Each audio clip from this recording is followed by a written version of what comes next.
faire. Voilà, donc là, on a décidé de faire un webinaire qui, plutôt que de présenter ce que fait telle ou telle solution, vous donne les clés pour bien décider et bien aborder ce sujet.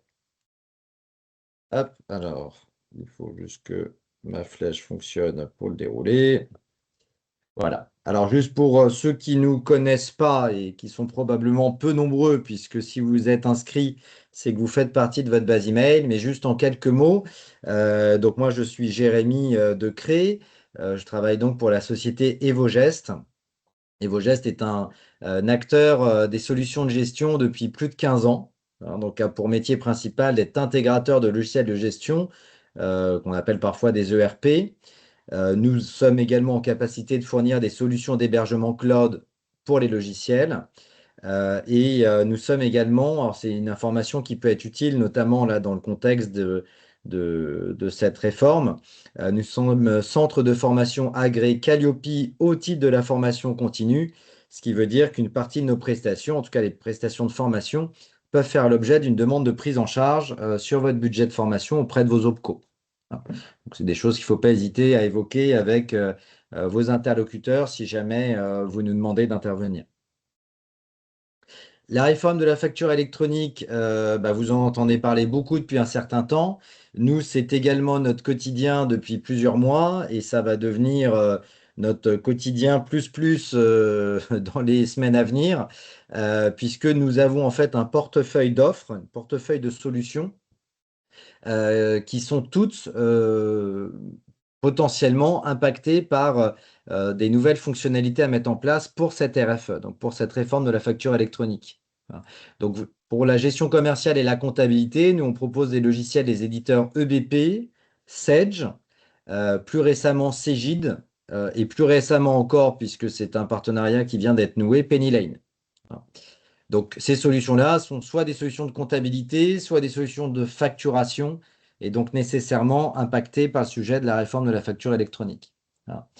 On a également d'autres partenaires pour proposer d'autres solutions qui viennent enrichir un système d'information dans l'entreprise lié à des spécificités qui, eux aussi, peuvent être amenés à traiter du document concerné par la facture électronique. Donc, notamment, on propose une solution de GED, donc gestion électronique de documents, qui s'appelle Zindoc. Et donc, potentiellement, Zindoc a une PA et peut traiter de la facture client ou fournisseur sous l'angle de la RFE. On est également partenaire avec une solution qui s'appelle N2F pour les notes de frais. Et vous le verrez tout à l'heure, puisque ce sera abordé, les notes de frais sont, pour certaines d'entre elles, enfin même d'une certaine manière en totalité, impactées par cette RFE. Et on est également partenaire de Atonext, qui est un éditeur de connecteurs entre des sites e-commerce et des ERP. Voilà. Donc, autrement dit, j'ai un site e-commerce qui réalise de la vente en ligne. Ces ventes peuvent faire l'objet d'un enregistrement comptable, évidemment, ou également d'une facture si c'est du e-commerce en B2B. Et donc, il peut y avoir un intérêt à connecter un logiciel de gestion commerciale ou une compta avec un e-commerce. Voilà. Et naturellement, on va parler de facture, donc également concerné par la RFE. Alors le sujet va être assez dense. On va pas être sur une présentation produit, puisque comme je l'évoquais, on est plus dans une vocation pédagogique d'expliquer des contextes, des cas de figure différents selon les entreprises qui vont peut-être vous conduire à des choix de PA différentes et également à des choix de PA multiples. Voilà. Donc je vais essayer de bien respecter le timing, hein. Le but, c'est qu'à midi, j'ai terminé la partie présentation et que je puisse vous laisser la parole pour une session de questions-réponses. Vous pouvez dès à présent, si besoin, poser vos questions dans la conversation et je regarderai en fin de session pour pouvoir y répondre. Alors, même si vous en avez sans doute beaucoup entendu parler, on constate, nous, au quotidien, qu'on a quand même besoin, ou qu'il peut être quand même utile, en tout cas, de rappeler un certain nombre de choses sur la RFE. Voilà. Donc, RFE, c'est pour réforme de la facture électronique. Hein, ça, normalement, vous le savez. Mais il faut identifier trois contextes, trois volets liés à cette réforme qui vont dépendre, en fait, du type de client qu'ont les entreprises et du type d'opération réalisée. Hein. Donc, ce qu'on appelle à proprement parler la facturation électronique, vous entendrez parler aussi de E au sens anglais, hein, e-invoicing. Okay. Donc, c'est l'émission et la réception de factures, donc achat et vente, de biens et prestations de services qui sont réalisés par des entreprises établies en France et assujetties à la TVA. Néanmoins, il y a également deux autres notions importantes qui font partie de la réforme, qui s'appellent le e-reporting. Donc, on a le e-reporting de transactions et le e-reporting de paiement. Là, il s'agit donc pour le e-reporting de transactions des ventes ou prestations de services avec des personnes qui ne sont pas assujetties, par exemple avec des particuliers, si je vends à des particuliers, ou des transactions avec des opérateurs établis à l'étranger, donc par exemple si je fais de l'exportation. Dans ce cas, je ne vais pas envoyer une facture au format électronique à des particuliers ou à des entreprises étrangères, mais néanmoins, ces factures doivent être comptabilisées dans ce qu'on appelle le e-reporting, qui est traité par les PA et donc par la RFE. Et même chose pour ce qu'on appelle les e-reporting de paiement, qui vont concerner donc des opérations dont la TVA est exigible à l'encaissement, par exemple souvent de la prestation de service, et qui du coup doivent être également déclarés au moment de leur encaissement dans le contexte de la RFE. Donc on a parfois des personnes qui disent bah oui mais moi je travaille avec des particuliers donc je ne suis pas concerné par la RFE. Bah oui, vous n'êtes pas concerné par l'émission de la facture électronique, mais néanmoins vous devrez quand même remonter du e-reporting selon les nouvelles normes. Alors, les objectifs associés à cette RFE, je me contente de restituer ce que dit le gouvernement, la source étant un site du gouvernement. Il parle de compétitivité des entreprises, c'est-à-dire de générer des gains de compétitivité grâce à la dématérialisation. Ouais. Alors, on verra que c'est possible sous certaines conditions, avec les bons choix de PA, les bons choix de logiciels, mais c'est effectivement possible, même si dans un premier temps, ça ne sera peut-être pas toujours le cas pour tout le monde. Deuxième élément, un objectif de simplifier à terme les obligations déclaratives en matière de TVA. C'est-à-dire qu'aujourd'hui, vous allez continuer à faire votre déclaration de TVA, mais à terme, l'objectif, c'est que ces déclarations de TVA soient pré-remplies, voire pré-validées par justement tout le flux qui passe par la RFE. Il y a clairement un objectif de lutter contre la fraude à la TVA. Ça, c'est clairement l'objectif du gouvernement et de l'Europe, puisque c'est associé à une directive européenne derrière cette RFE, et également d'améliorer la connaissance en temps réel de l'activité des entreprises et du pilotage des politiques publiques.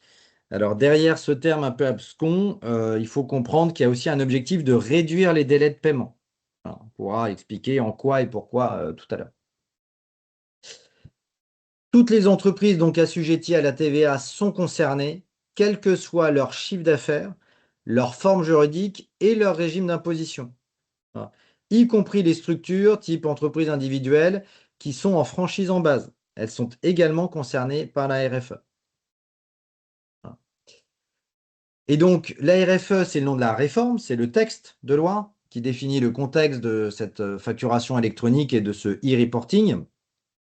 Et ce qui est prévu par cette RFE, c'est donc que toutes les factures qui seront émises et reçues en format électronique passeront par ce qu'on appelle donc une plateforme agréée. Voilà. Donc une plateforme agréée, c'est un portail web qui a été créé et édité par une entreprise privée. Donc nous, en l'occurrence, on va avoir les PA Sage, les PA Cegid, qui vont traiter EBP et Cegid, les PA PennyLane, et on a d'autres PA qui sont connectés à notre autre solution partenaire. Donc, ce sont des solutions d'éditeurs, mais qui répondent naturellement à un cahier des charges et qui ont été agréés par l'État. Voilà. C'est-à-dire que tout le monde ne peut pas lancer une plateforme électronique comme ça. Il faut qu'elle soit validée par l'État. Aujourd'hui, il y a, je crois, entre 110 et 120 plateformes agréées qui ont été validées, qui ont été agréées. Donc, il y en a beaucoup. Raison pour laquelle vous vous faites très solliciter sur ce sujet, aussi bien par vos partenaires, éditeurs ou intégrateurs logiciels dont nous faisons partie, mais aussi votre expert comptable, peut-être vos banques et peut-être même d'autres tiers qui agissent en leur propre nom. Et d'où la difficulté aussi parfois de se retrouver un petit peu là-dedans.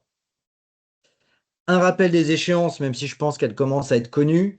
À partir de septembre 2026, et j'aurais dû préciser à partir du 1er septembre 2026, vous devez tous être en capacité de recevoir des factures au format électronique à travers donc une plateforme agréée. Donc votre obligation numéro 1 de court terme, c'est d'avoir choisi et validé une plateforme agréée pour pouvoir recevoir des factures qui seront émises par certains acteurs. Voilà. En septembre 2026, seules les ETI et grandes entreprises ont l'obligation d'émettre des factures. Mais ça veut dire que votre facture de téléphone Orange ou d'abonnement Internet Free ou voilà, des factures de ce type de fournisseurs vont nécessairement commencer à être reçues dès septembre 2026. Donc je pense qu'on peut considérer que même si ça ne sera peut-être pas des gros volumes, toutes les entreprises et toutes les personnes connectées aujourd'hui à ce webinaire auront probablement quelques factures reçues tous les mois à travers cette PA, ne serait-ce qu'encore une fois, les factures d'électricité, les factures télécom, les factures Internet. Euh, pour la plupart d'entre vous, et moi je vais positionner ce webinaire sous l'angle d'entreprises qui ne sont pas des ETI et des grandes entreprises, hein, donc des entreprises individuelles, des TPE et des PME. Vous devez donc être en capacité de recevoir les factures électroniques en septembre 2026. Puis ensuite, la grosse échéance, ce sera septembre 2027. Donc là également, le 1er septembre 2027, où vous devrez être capable d'émettre vos factures clients au format électronique. Voilà. Et donc, la notion de e-reporting suit exactement le même calendrier. C'est-à-dire que si on est soumis au e-reporting, même s'il n'y a pas, ça concerne les factures qui ne sont pas générées en format facture électronique, il faut être en capacité d'émettre le e-reporting achat à partir de septembre 2026 pour donc les achats de fournisseurs de type ETI et grande entreprise. Et il faudra être capable de traiter les factures clients à partir du 1er septembre 2027. Alors concrètement, et là on commence à rentrer probablement dans des sujets qui ne sont pas toujours connus, ou en tout cas pas forcément connus dans leurs détails. Voilà. Comment on se met en conformité? Alors pour le 1er septembre 2026, pour la réception de factures, c'est entre guillemets simple d'être mis en conformité. Par contre, on verra après que ce n'est pas forcément simple d'être en conformité dans un contexte qui va plutôt vous faciliter la vie plutôt que de vous faire perdre du temps. Voilà. D'où l'objet de ce webinaire. Donc, pour être en conformité, vous devez valider une inscription à NPA. Voilà. Sachez, j'ai oublié de le mettre en slide, mais que quand vous avez un éditeur de logiciel avec des licences à jour, vous avez généralement, en tout cas c'est le cas nous de nos éditeurs partenaires, un accès gratuit à NPA. Voilà. Donc vous pouvez vous mettre en conformité gratuitement si vous êtes à jour de vos logiciels. Si vous êtes dans une ancienne version, il faut soit se mettre à jour, soit prendre une autre PA, qui souvent sera payante. Il faudra être référencé sur l'annuaire des entreprises avec une adresse de facturation active. Alors ça, c'est une démarche qui se fait à travers justement l'inscription à la PA. Mais globalement, imaginez que quand je sais pas, Orange va devoir vous envoyer une facture électronique de votre facture de vos abonnements téléphone portable, il va bien falloir quelque part que la facture elle parte quelque part et qu'elle arrive au bon endroit. Donc, c'est pour ça qu'il y a ce qui s'appelle un annuaire des entreprises qui va permettre de récupérer votre SIRET ou votre sirène, d'y associer une PA à laquelle vous êtes inscrite, ce qui fait que quand l'entreprise va émettre sa facture, l'annuaire des entreprises va s'occuper de faire le guidage et de la diriger vers la bonne PA. Voilà. Il faudra donc être capable de récupérer ces factures sur ces PA et de pouvoir, et c'est là où ça se complique entre guillemets, c'est-à-dire qu'il ne s'agira pas uniquement d'aller télécharger le PDF sur un portail web. Il faudra également que vous alliez mettre à jour le statut de cette facture. Est-ce que vous l'approuvez en totalité? Est-ce que vous l'approuvez partiellement? Est-ce que vous la rejetez pour litige? Ou est-ce que vous la rejetez parce qu'elle est suspendue en attente d'autres éléments que vous demandez à votre fournisseur? Ou est-ce qu'elle a été traitée, validée, et donc elle est complétée? De même, vous aurez l'obligation de mettre à jour son statut de règlement. Est-ce que vous avez réglé, enfin, transmis votre paiement? Est-ce qu'elle a été encaissée? Ça, c'est pour les émetteurs, pardon, j'aurais dû l'enlever. Est-ce qu'elle a été refusée? Voilà. Donc, si on est dans une plateforme agréée qui est un simple portail web qui n'est pas connecté à vos logiciels, ça veut dire 3 opérations à minima à faire, manuelles. Allez récupérer la facture, ensuite vous la comptabilisez dans votre logiciel, allez ensuite valider son statut et allez ensuite valider son statut de paiement. Et c'est là où clairement, pour ceux qui vont gérer un volume de factures relativement conséquent, le choix est particulièrement important parce qu'autrement, il peut être très, très chronophage. Pour l'émission de facture, on vous en parle, même si ça concerne l'année prochaine pour la plupart d'entre vous, vous aurez à devoir donc préparer vos factures, c'est-à-dire émettre vos factures dans un format conforme à la RFE. C'est-à-dire qu'on ne va pas télécharger un simple PDF sur une plateforme agréée. Ok. Il faut que ce PDF soit au format facture X, soit au format CII, soit au format UBL. Ok. Ce qui veut dire qu'une facture enregistrée en PDF à partir d'un Word, d'un Excel ou d'un logiciel qui n'est pas conforme à ces formats ne sera pas valable et ne pourra pas être déposée sur une PA. Ok.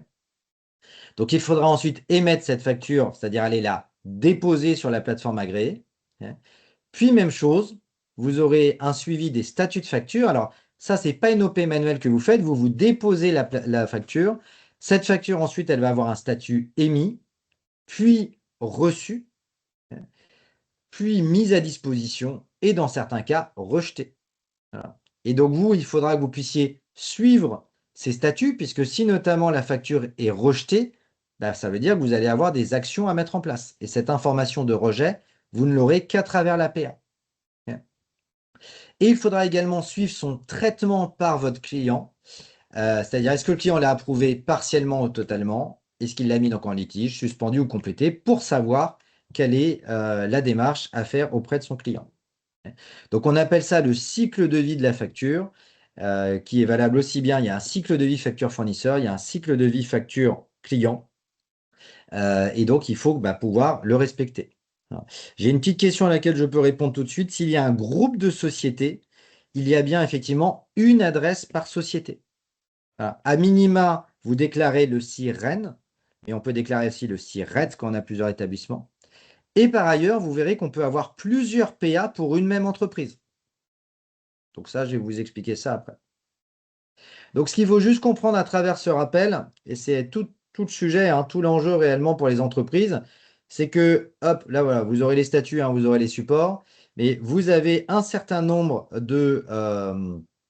d'actions à mettre en place.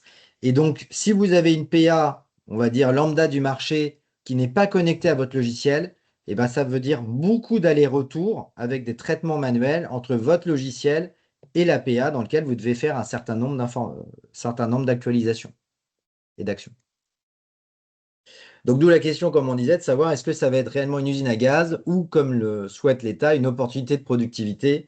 Et là, je n'ai pas de réponse toute faite puisque tout dépendra au cas par cas, pardon, à la fois de la manière dont vous allez anticiper le sujet et traiter le sujet, de la manière dont, du volume de factures que vous avez à traiter. Parce qu'on va dire à partir de septembre 2026, si vous avez 3 factures par mois à gérer, comme je disais, votre électricité, votre téléphone et votre abonnement Internet, voilà. S'il y a beaucoup de traitements manuels, ça sera quand même peu douloureux. Si par contre vous gérez, et puis ça sera le cas de toute façon en 2017, des gros volumes de factures, imaginez le temps que ça va vous prendre d'aller systématiquement télécharger les documents, mettre à jour les statuts, mettre à jour les statuts de paiement, etc. Pour répondre à la petite question qui est dans le chat, pour les clients particuliers, comme je l'évoquais tout à l'heure, ne sont pas concernés par l'émission de la facture en format électronique. C'est-à-dire qu'eux ne récupéreront pas leur facture sur une PA, et donc vous continuerez à leur envoyer vos factures en papier ou en PDF comme avant. Voilà. C'est simple. Donc pareil, le traitement des litiges se fait comme avant, ça ne change rien du tout. Simplement, la comptabilisation de la facture devra partir dans la notion de e-reporting. Donc, pour être plus précis sur cette notion de gain ou perte, et je crains de déborder d'une dizaine de minutes, je vais essayer d'accélérer. Vous pouvez avoir un vrai gain de temps si vous n'avez pas en gros un double traitement des tâches chronophages. Et pour ça, il faut que vous ayez un logiciel. Alors là, j'ai mis des cas d'usage, hein. On va parler des frais généraux dans un premier temps. Les frais généraux, en général, vous les intégrez directement en comptabilité. Évidemment, l'idéal, c'est que vous n'ayez pas besoin de vous connecter à l'APA pour télécharger une facture, qu'elle soit directement intégrée dans le logiciel de compta. Éventuellement, d'avoir un accélérateur du traitement de cette facture grâce à la reconnaissance de caractère. Et également que quand vous passez cette facture en réglé, par exemple, du coup, la mise à jour de l'état de règlement soit automatiquement envoyée à l'APA sans action de votre part. À l'inverse, vous avez un risque de perte de temps et même un risque sur la qualité des données si vous avez votre compta d'un côté et si vous êtes obligé manuellement de gérer tout ce qui est à déclarer sur l'APA. En tout cas, si vous avez des gros volumes. Voilà. On vous montre brièvement sur EBP et sur Sage ce qu'on appelle une PA intégrée, totalement intégrée au logiciel. C'est-à-dire que là, vous voyez, dans l'exemple de BP, j'ai un tableau de bord. J'ai la même chose sur Sage. Et en fait, en réalité, vous n'aurez jamais besoin de vous connecter à votre PA. La PA, elle est informatiquement connectée à votre logiciel. Et là, vous êtes informé quand il y a une facture qui arrive dans votre logiciel. Et vous avez même un système de reconnaissance de caractère, ce qu'on appelle un OCR, avec un peu d'intelligence artificielle qui s'est rajouté, qui va venir reconnaître automatiquement au fur et à mesure votre fournisseur, les lignes articles qu'il vous facture, les taux de TVA, et qui pourra même faire l'association guidée au bon compte comptable si on parle de comptabilisation des frais généraux. Voilà. Donc là, pour le coup, on a un vrai gain de temps et l'enregistrement d'une facture peut prendre moins de temps qu'avant. Voilà. Deuxième cas de figure qui est moins réfléchi et pourtant déterminant pour les entreprises qui gèrent du stock. Quand vous recevez une facture de produits qui sont stockés, vous avez donc besoin de faire une rentrée en stock. Donc, l'APA connectée à votre logiciel de comptabilité n'est sans doute pas la bonne solution. La bonne solution pour générer un gain de temps, c'est de pouvoir intégrer votre facture fournisseur dans la gestion commerciale, de telle sorte que cette facture fournisseur, quand elle est enregistrée en gestion commerciale, puisse soit générer l'entrée en stock directement. Alors ça, c'est pour le cas de figure de produits pour lequel on reçoit une facture en même temps que la marchandise et pour lequel on n'a pas passé commande dans le logiciel. Exemple tout bête, pour les commerçants ou autres, vous passez une commande de sacs en papier sur le site internet de Rexel et vous avez besoin de gérer votre stock de sacs en papier ou de n'importe quel autre produit qu'on trouverait sur des fournisseurs en ligne. Si vous avez directement saisi votre commande en ligne, elle n'est pas dans votre logiciel de gestion commerciale. Par contre, quand vous allez la recevoir, cette facture, vous allez avoir envie, si vous gérez le produit en stock, de le rentrer en stock. Donc là, la fonction que je vous montrais précédemment ici, j'ai pas mis d'imprimer écran, mais les documents à traiter, chez nos éditeurs, on la retrouvera également du côté de la gestion commerciale pour les factures qui rentrent en stock. Si jamais vous avez en revanche une gestion du réapprovisionnement qui passe par des commandes fournisseurs ou des bons de réception, bien évidemment, il faut pareil que vous puissiez contrôler que votre facture est conforme au produit que vous avez reçu. Voilà. Et à votre commande, pour un, éviter de payer quelque chose qui n'a pas été réceptionné, et deux, pour vérifier également que vous n'avez pas ce qu'on appelle du reliquat et donc une future réception complémentaire qui sera à faire.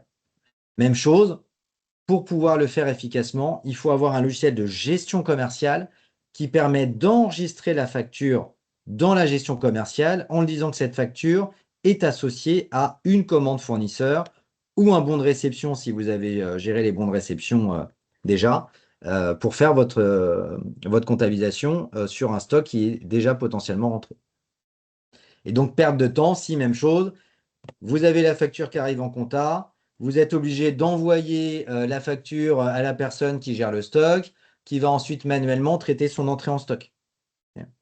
Donc, on va avoir des gains de temps possibles si on a des choses bien traitées là-dessus. On a un autre cas de figure un peu similaire qui concerne les personnes qui utilisent des logiciels de gestion d'affaires ou de gestion de chantier dans le BTP, qui ne gèrent peut-être pas de stock, mais qui veulent traiter une analyse de rentabilité à l'affaire ou au chantier. Et donc ça, en général, ça se fait dans le logiciel de gestion commerciale. Donc même chose, si j'ai une facture fournisseur, il faut qu'elle rentre dans mon analyse de rentabilité, donc il faut que je la comptabilise dans le logiciel de gestion commerciale idéalement. Et donc même chose, gain de temps, si j'ai une PA qui m'envoie cette facture directement en gestion commerciale.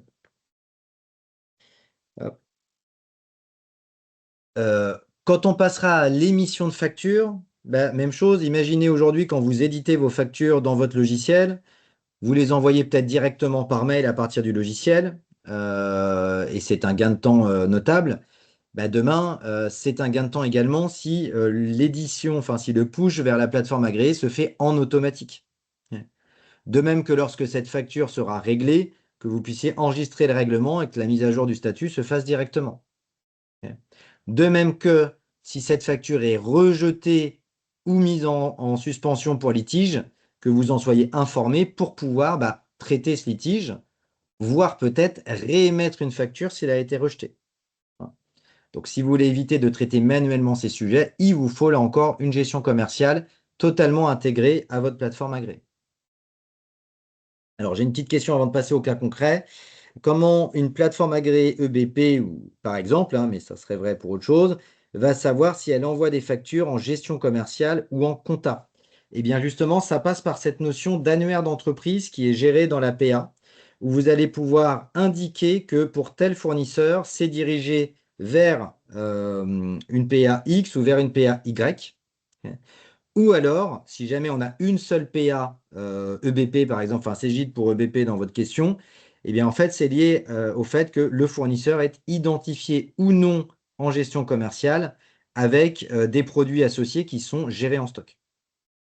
Donc il y a un peu de paramétrage à faire pour pouvoir le traiter. Alors, je vous propose d'évoquer 8 cas d'entreprises différentes, ok, différentes par leur métier et différentes par leur équipement logiciel, et de vous dire ce que nous, on considère comme étant les bons choix de PA pour ces solutions-là. Voilà. Donc, premier cas de figure, qui concerne peut-être certains d'entre vous, et qui concerne principalement des très petites entreprises ou des entreprises individuelles, globalement, qui n'ont pas de logiciel à eux. Voilà. Donc, qui font leurs factures en Word, en Excel, et qui ont une comptabilité gérée par un expert comptable. Donc, ils envoient les PDF des factures à l'expert comptable directement. En septembre 2026, le bon conseil, c'est d'utiliser l'APA de l'expert comptable, puisque c'est ce qui vous permettra à l'expert comptable d'avoir directement la facture en prête à être enregistrée dans la compta, sans forcément que vous ayez le traitement manuel que vous faites aujourd'hui, d'aller récupérer sur l'APA la facture, de la stocker sur votre PC et de lui envoyer par mail. Donc, vous aurez un gain de temps dans ce cas de figure à prendre l'APA de l'expert comptable. En septembre 2027, en revanche, vous allez devoir émettre vos factures. Et dans ce cas, il faudra nécessairement vous équiper avec un logiciel de facturation adapté à vos besoins, mais conforme RFE. Alors, pour information, il faut savoir que les factures Word Excel ne sont déjà pas conformes à la loi, puisque vous ne pouvez pas garantir leur inviolabilité dès lors qu'un numéro leur a été attribué et que vous l'avez envoyé. Mais on voit encore de la facturation Word Excel. Ce que je vous dis concerne également, par exemple, des structures de type SCI ou holding, qui émettent peut-être que 5 ou 10 factures par an. Et bien, ces factures, demain, elles doivent passer par la PA également, en 2027. Deuxième cas de figure, des petites entreprises qui sont équipées en logiciel, en tout cas en logiciel permettant de facturer, donc de gestion commerciale, mais qui ne gèrent pas de stock et qui ont, même chose, une comptabilité traitée par l'expert comptable. Donc, s'il n'y a pas de stock et s'il n'y a pas non plus de gestion d'affaires et de gestion de chantier, on va être sur des frais généraux uniquement. Donc, généralement, là encore, des factures enregistrées directement en comptabilité.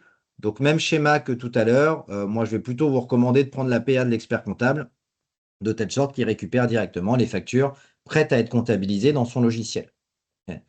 En revanche, en septembre 2027, le conseil est que vous ayez la PA de l'expert comptable pour les achats et une PA associée à votre logiciel de facturation pour les ventes. Donc, 2 PA. Troisième cas de figure, on va monter en complexité progressivement. Une entreprise, donc là, on sera généralement dans le monde de l'industrie, du négoce, du BTP, qui gère des stocks. Qui a un logiciel de gestion de stock et qui a, pour le coup, pas de logiciel de comptabilité. Donc, en septembre 2026, mon conseil, c'est 2 PA dès septembre 2026. Une première pour vos achats frais généraux qui est l'APA de l'expert comptable.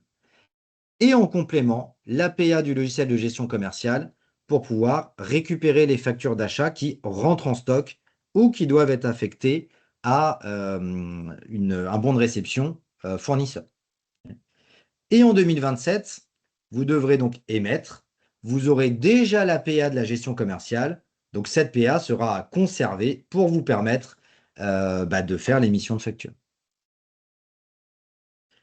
Quatrième cas de figure, on va toujours parler, alors attendez, oui voilà, on va parler d'un système similaire, mais où cette fois l'entreprise gère sa comptabilité elle-même. Ok. Donc il peut y avoir deux variantes hein, à ce cas de figure. Soit j'ai un même logiciel de compta et de gestion commerciale du même éditeur, hein. Dans ce cas de figure, en septembre 2026, l'APA de mon éditeur va me permettre à la fois de gérer les frais généraux en compta et les achats de produits stockés en gestion commerciale. Et quand je passerai en septembre 2027, j'utiliserai la même PA pour mes émissions de factures. Donc là, je n'aurai qu'une seule et même PA. En revanche, on va avoir également le cas de figure où vous avez un logiciel de comptabilité d'un éditeur en interne dans votre entreprise et un logiciel de gestion commerciale qui est peut-être d'un autre éditeur. Donc la même chose, en septembre 2026, et d'ailleurs j'ai mis, oui voilà, pardon. En septembre 2026, je conseille deux PA, la PA du logiciel de compta pour les factures de frais généraux et la PA de l'éditeur de gestion commerciale pour les achats stockés. Et pardonnez-moi, j'ai inversé les deux sur le slide. Et en septembre 2026, votre logiciel de gestion commerciale émettra les factures. Vous aurez déjà la PA activée, donc vous conserverez ces deux PA-là. Là où ça se complique, c'est que certains d'entre vous ont peut-être des logiciels de gestion commerciale qui sont difficiles à remplacer pour différentes raisons. Soit parce que c'est des solutions métiers très spécifiques à des métiers particuliers, soit parce que ce sont des logiciels, généralement même chose, très spécifiques à des métiers qui sont gérés par des petits éditeurs. Et ces petits éditeurs-là, ils n'ont pas forcément une vraie connexion avec la PA. C'est-à-dire qu'ils vont vous proposer un partenaire de PA, mais par contre, vous serez obligé d'exporter manuellement vos PDF pour aller les importer dans cette PA, puis mettre à jour les fameux statuts d'émission et de règlement. Ok. Alors, si vous avez un logiciel ancien, sachez que certaines solutions, c'est le cas chez Sage, proposent d'activer une PA. Donc, je peux activer la PA Sage sans avoir un logiciel de gestion commerciale Sage. Et cette PA me permet de récupérer un PDF qui n'est pas conforme RFE et de le transformer en un format conforme RFE. Donc, autrement dit, même si cette solution ne vous vous posera des soucis de productivité parce que on restera sur des traitements manuels qui vont être chronophages. Mais en revanche, vous pouvez quand même vous mettre en conformité septembre 2027 pour l'émission de facture en utilisant un logiciel qui n'est pas conforme lui-même grâce à ces plateformes agréées qui transforment votre PDF en statut, en format de fichier conforme RFA. Donc c'est le cas chez Sage, c'est le cas également chez Zindoc, notre gestion électronique de documents. Donc n'hésitez pas à nous solliciter si vous êtes dans ces solutions-là. Encore une fois, ce n'est pas la configuration qu'on recommande parce que ça sera assez chronophage, ça sera difficile de faire de l'automatisation.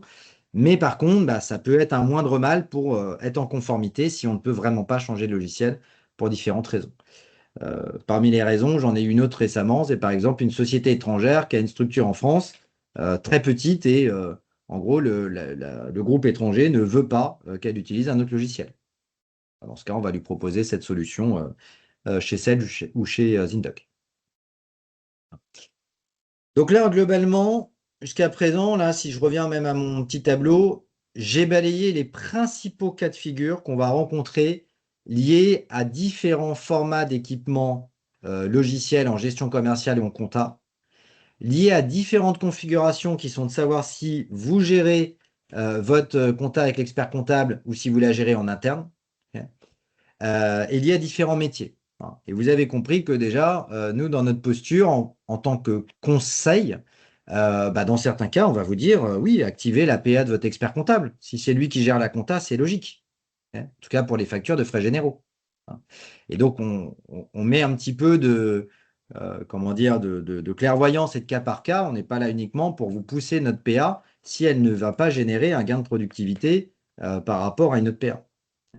En revanche, personnellement, j'ai du mal à comprendre aujourd'hui le vrai gain des PA proposés par les banques. Euh, Si ce n'est la mise à jour de l'état de règlement, mais pour les auto-entrepreneurs, mais voilà, on va manquer de pertinence sur les flux que je vous ai évoqués. Hop. Alors, pardon, il faut que je passe le slide. Maintenant, je vais vous proposer deux cas particuliers qui malheureusement génère aussi une complexité accrue, indépendamment de la question de la gestion commerciale ou de la compta, c'est par exemple les structures qui gèrent un flux de notes de frais important. Puisque pour vous donner la règle, dès septembre 2026, les notes de frais des sociétés qui feront plus de 150 € hors taxe, dès lors qu'elles correspondent à une entreprise qui elle-même est une ETI ou un grand groupe, donc ce sera le cas de quelques-unes de vos factures. Si vous allez par exemple passer une nuit en déplacement au sein d'un hôtel appartenant au groupe Accor, on va clairement être dans des formats d'ETI qui vont émettre au format électronique. Okay. Et autrement, à partir de 2027, bah, ça concernera tout le monde, hein, y compris le petit restaurateur du coin. Mais si vous avez donc une facture supérieure à 150 €, enfin une note supérieure à 150 €, votre salarié doit normalement demander au restaurateur d'émettre une facture électronique conforme. Okay. Et pour ça, il devra donc fournir le numéro de sirène de l'entreprise et son adresse de facturation électronique pour savoir vers quel PA ça va être dirigé. Okay. On a clairement des risques identifiés de double paiement. Okay. Puisque si vous avez une facture, enfin une note qui a été réglée de jour J au comptoir par la carte bancaire de votre salarié, il va vous le mettre peut-être dans votre Excel de notes de frais pour une demande de remboursement. Donc vous risquez de la comptabiliser, alors que par ailleurs, vous l'avez reçue via une plateforme agréée. Donc il faudra être capable de rapprocher la facture électronique d'une ligne de notes de frais. Et ça, via du traitement Excel, comme on le fait beaucoup, hein, même nous dans notre entreprise, on fait encore ça, bah, ça va vite se compliquer. Donc là encore, il y a des solutions, mais qui pourront supposer un logiciel spécifique de notes de frais. Et ces logiciels de notes de frais, bah, ils embarquent un certain nombre de fonctionnalités à travers leur propre plateforme agréée.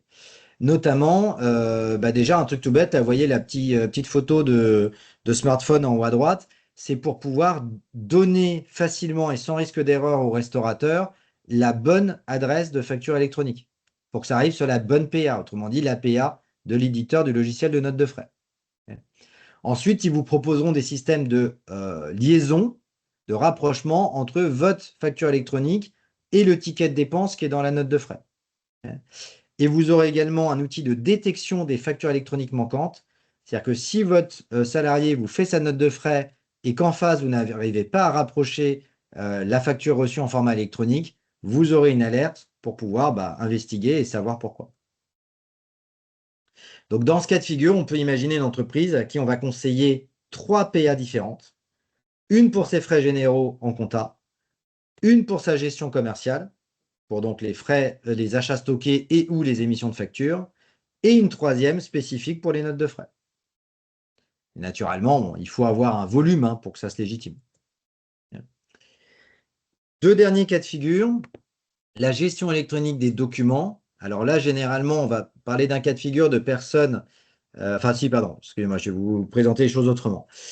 Pour imaginer, on peut se poser la question de l'archivage. Okay. C'est-à-dire qu'on parle de facture électronique, donc de dématérialisation. Donc on pourrait imaginer que l'ARFE induit naturellement un archivage qui répond aux obligations légales d'archivage.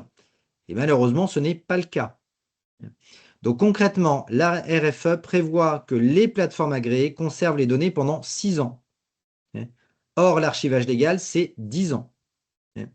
Deuxièmement, la RFE ne prévoit pas que les PA aient ce qu'on appelle une valeur probatoire à l'archivage. Donc, en cas de contrôle fiscal, même si vous avez vos factures disponibles pendant 6 ans dans la PA, ça ne permet pas de légitimer de s'être passé de son archivage classique en papier ou en gestion électronique de documents.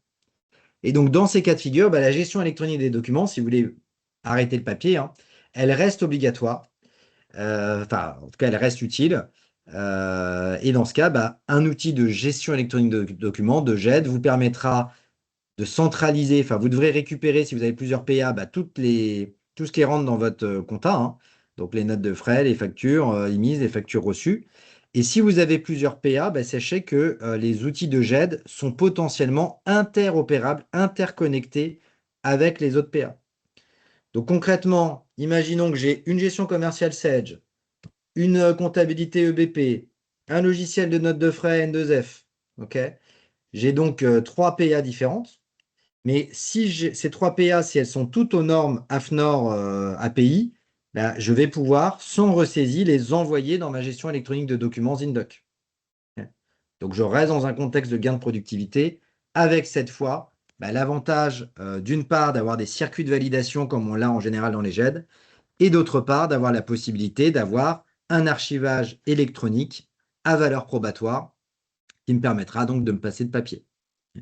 Et pourquoi pas bah, dématérialiser d'autres process, hein, que ce soit votre gestion de contrat ou d'autres choses. Et dernier cas de figure que je vais évoquer, je vous prie de m'excuser pour le petit dépassement de temps, les entreprises qui font du e-commerce, donc soit en pure player, c'est-à-dire 100% de leur activité et e-commerce, soit en multicanal, c'est-à-dire un chiffre d'affaires complémentaire à vos canaux de distribution classiques. Là aussi, la RFE va vous impacter. Alors, elle va vous impacter en 2027 pour les émissions de factures. Il y aura 2 cas d'usage à prendre en compte. Si vous êtes en B2C, si vous vendez à des particuliers, bah, du coup, vous n'avez pas besoin d'avoir un e-commerce qui est capable d'émettre la facture en format électronique. Mais en revanche, il faudra remonter les informations en comptabilité pour le e-reporting. Deuxième cas de figure, si vous êtes en e-commerce B2B, donc vous vendez à des professionnels, là, vous devez émettre une facture au format e-invoicing, au format électronique. Et dans ce cas, bah, se pose la question de comment. Alors, 3 possibilités. Il y en a une qui est possible que je conseille moins et 2 autres que je conseille. Premièrement, se poser la question de savoir si votre logiciel e-commerce, que ce soit WooCommerce, PrestaShop, Shopify ou un autre, dispose d'une plateforme agréée connectable. Et dans ce cas, bah, c'est la plateforme agréée qui fera le même flux d'émission de factures qu'on évoquait précédemment avec des logiciels. Ou alors, et c'est à mon avis ce qu'il faudra faire, mettre en place des connecteurs, c'est-à-dire ne plus gérer la facturation via vos e-commerce, et mettre des connecteurs pour enregistrer l'information dans une compta si c'est du B2C, et dans une compta évidemment qui est à jour en termes de RFE, ou mettre en place un connecteur e-commerce vers votre logiciel de gestion commerciale si vous êtes en B2B, pour que bah, du coup vous ayez pareil un logiciel de gestion commerciale capable d'émettre ensuite la facture. Dernier petit point, je répondrai aux questions dans le chat. La mise en conformité RFE, vous voyez que c'est assez complexe en fait dans certains cas de figure, plus complexe qu'il n'y paraît. Nous, on a quand même beaucoup de clients et de prospects qui nous disent bon, c'est bon, je vais activer une PA lambda et puis c'est bon pour septembre 2026. Alors techniquement, comme je vous l'ai expliqué, c'est vrai. Mais si vous avez un volume de factures à traiter, ça va vite piquer. Et puis surtout, bah, vous avez besoin d'anticiper sur ce qui se passera en 2027. Donc, nos conseils, c'est d'anticiper, de bien identifier vos besoins, pour ceux que j'évoquais, hein. Est-ce que je gère que des achats de frais généraux? Est-ce que j'ai aussi des produits stockés? Est-ce que j'ai un volume de notes de frais qui risque de me poser souci? Etc. Identifier également ce qu'on appelle les cas d'usage. Alors là, je n'ai pas le temps de rentrer dans le détail, mais on pourra vous adresser un document complémentaire. Vous avez l'AFNOR qui a identifié une centaine de cas d'usage différents qui sont impactés par la facture électronique. Pour donner un exemple tout simple, comment sont traitées les factures d'acompte? Comment sont traitées dans le BTP les retenues de garantie? Alors, donc, c'est des choses qui impactent l'édition de facture et donc potentiellement sont impactées par la RFE. Et donc, ça, c'est quelque chose qu'on a intérêt à anticiper parce qu'en fonction, là encore, ce n'est pas les mêmes choix de PA qu'il faut faire et vous aurez probablement des paramétrages complémentaires à faire dans votre logiciel. Alors, des mises à jour, mais également des paramétrages.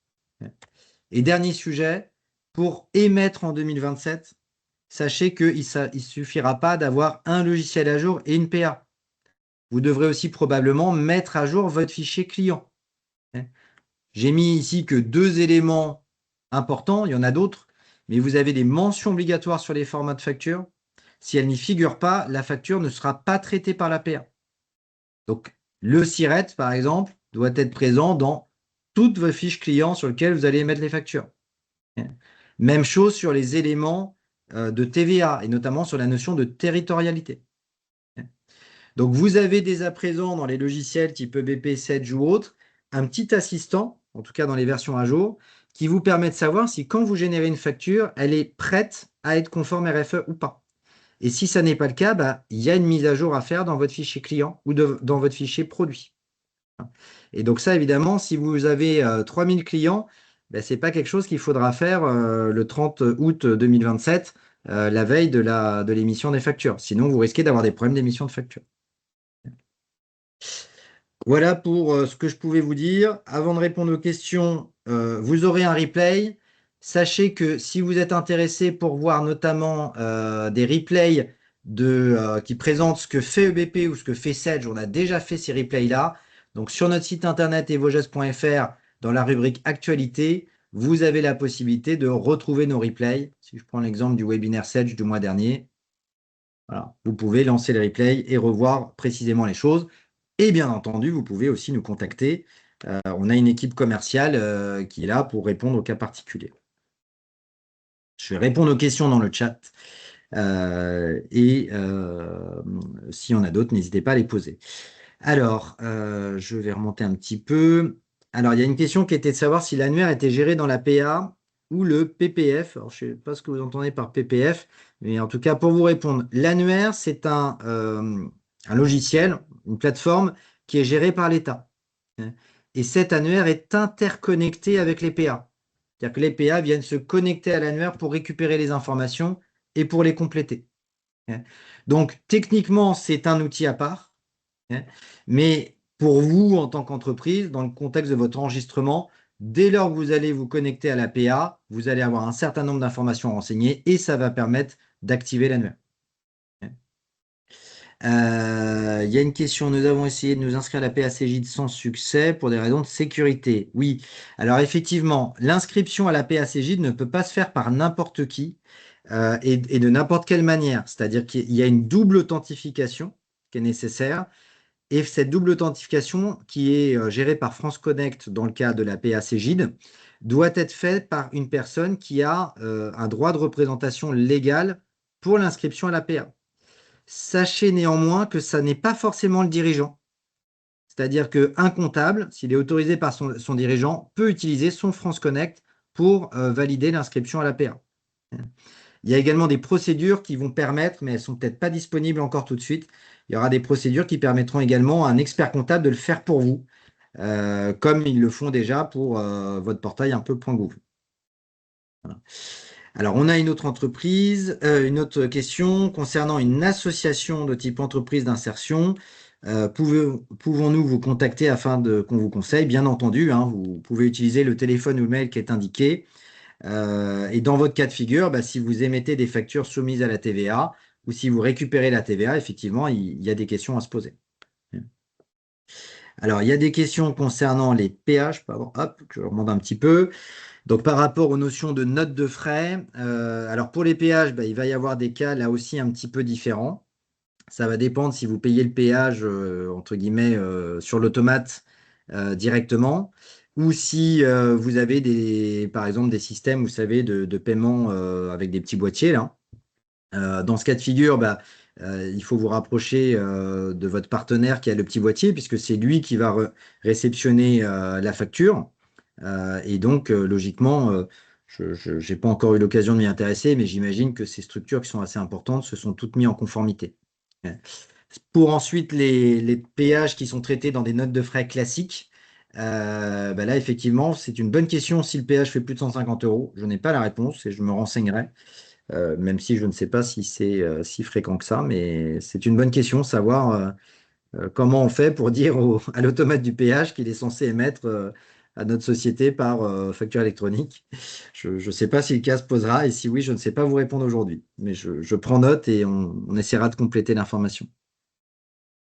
Donc pour une autre association, bah, n'hésitez pas à nous contacter, hein, comme vous l'évoquez. Si vous êtes soumis à la TVA, bah, déjà vous avez une comptabilité, hein. Donc tout ce que j'ai dit sur les frais généraux bah, sont valables aussi bien pour une entreprise qu'une association. Si vous avez du stock dans le cadre de votre activité, bah, même remarque, est-ce que vous avez un logiciel de gestion de stock ou pas? Et si oui, bah, il vaut mieux qu'il soit connectable à une PA. Et pour l'émission de facture, bah, l'année prochaine, il faudra aussi qu'il soit conforme. Qu'est-ce qu'on a d'autre comme question? Pourrons-nous changer la l'APA après quelques mois? Oui, effectivement, le choix de la l'APA n'est pas gravé dans le marbre. hein. Donc, il sera tout à fait possible de changer de PA en cours de route, hein, ou alors d'activer une première PA, par exemple, pour les frais généraux, enfin, qui vous servira peut-être à toutes vos factures, et peut-être dans quelques mois, quand vous aurez le volume de factures fournisseurs qui concerne l'entrée en stock, bah, d'activer une PA à ce moment-là pour les achats qui génèrent de l'achat de stock, par exemple. Donc le choix de la PA n'est pas gravé dans le marbre, hein. Vous pouvez en avoir une ou plusieurs et vous pouvez changer en cours de route. Par contre, vous posez une bonne question sur l'historicité. Alors, ce que je peux vous répondre de manière certaine, c'est que les PA ont toute l'obligation légale de conserver vos données pendant 6 ans. Donc potentiellement, même si vous résiliez un abonnement à une PA, vous aurez forcément encore un accès en consultation pendant 6 ans. Ce qui sera en revanche important, c'est de bien mettre à jour via les paramétrages l'annuaire d'entreprise pour que bah, les factures émises elles soient envoyées vers la bonne PA. Donc plus vers l'ancienne, mais vers la nouvelle, ou vers la bonne PA si j'en ai plusieurs. Alors j'ai également une question tarifaire. Je ne peux pas vous répondre parce que chaque PA est différente. Donc là, ça dépend, c'est au cas par cas. Ce que je peux juste vous dire, c'est que dans le cas des logiciels EBP, Sage, Cegid et Pennylane que nous proposons, euh, tous les éditeurs proposent une PA gratuitement dans le cas de leur logiciel, en tout cas si vous avez une licence à jour. Par contre, ils limitent en règle générale le volume de factures qui passent par cette PA. Donc si par exemple je suis en gamme EBP Elite, j'ai le droit à 1000 factures par mois, aussi bien émises que reçues, donc 12 000 par an. Et si jamais vous dépassez ce quota, ben, il y a un forfait unitaire qui est prévu, qui coûte 1 centime par facture pour les cas de dépassement. C'est la même chose chez Sage, c'est, je pense, la même chose chez la plupart des éditeurs de logiciels. Par contre, si vous prenez une PA par l'expert comptable ou une PA non connectée à vos logiciels, ben là, je pense que chaque PA est libre de son tarif, donc je ne sais pas comment ils font. Le document sur les cas d'usage, oui, effectivement, je pourrais vous le remettre. Alors, sachez juste qu'actuellement, c'est un document PDF qui fait 180 pages, donc qui est un peu imbuvable, donc a été édité par la FNOR. Je pourrais vous mettre un lien dans le support, comme ça il sera cliquable et vous pourrez le télécharger directement. Je sais que chez nos éditeurs, ils préparent des documents un peu simplifiés qu'on pourra vous évoquer, enfin qu'on pourra vous envoyer. Et je peux aussi déjà vous donner une information importante parce qu'il y a une grosse confusion sur les cas d'usage. Je vous donne l'exemple d'EBP. EBP ne va pas traiter tous les cas d'usage, mais c'est tout à fait normal puisque certains cas d'usage sont liés à des besoins fonctionnels qui ne sont pas couverts par le logiciel. Donc, autrement dit, si vous êtes concerné par ce cas d'usage, de toute façon, vous n'avez pas ce logiciel-là. En revanche, tous les éditeurs font en sorte, alors c'est le cas de nos éditeurs, font en sorte que tous les cas d'usage traitables dans leur logiciel sont gérés par leur interconnexion à leur PA. Ça, c'est logique. Mais notamment dans le monde du bâtiment, je vous alerte parce que on a entendu des choses disant ah oui, telle PA elle est pas bien parce qu'elle gère pas tous les cas d'usage. Mais au final, la personne qui nous remonte ça, bah, c'est des cas d'usage qui ne la concernent absolument pas. Donc voilà, il n'y a aucune utilité pour elle d'avoir une PA qui gère un cas d'usage qu'elle ne traitera jamais. Il y a encore deux questions, je crois. Nous utilisons EBP en compta uniquement. La facturation est émise par notre logiciel ERP. OK. Quel est notre intérêt à nous inscrire sur Cegid?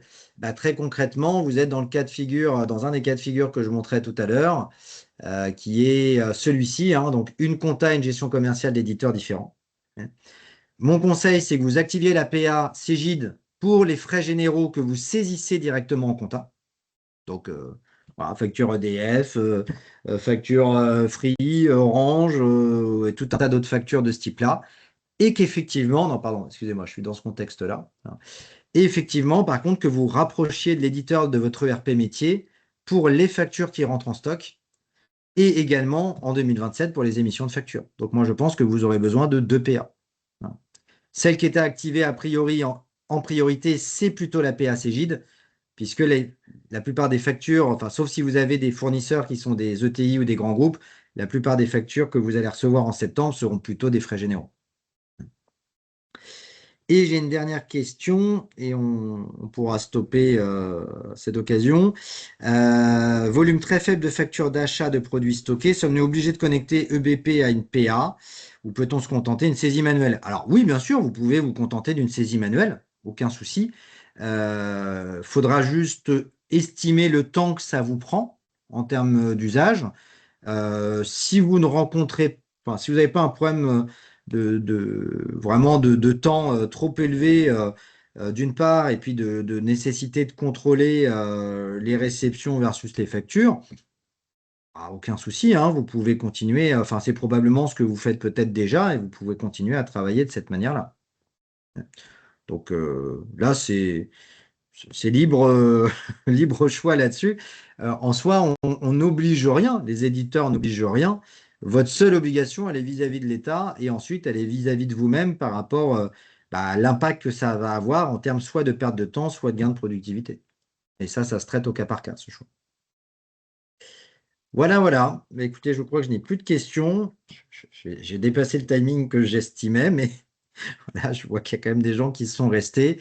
Donc, comme je vous l'évoquais, vous aurez le replay. Je vous enverrai également par mail le support ainsi que le lien vers ce document des cas d'usage. Et puis surtout, n'hésitez pas à nous contacter parce que chaque cas est en fait potentiellement spécifique et c'est vrai que, il peut y avoir besoin d'un petit peu de conseils pour anticiper et faire les bons choix. Voilà. Je vous souhaite à tous une bonne journée et un bon week-end prolongé qui se profile.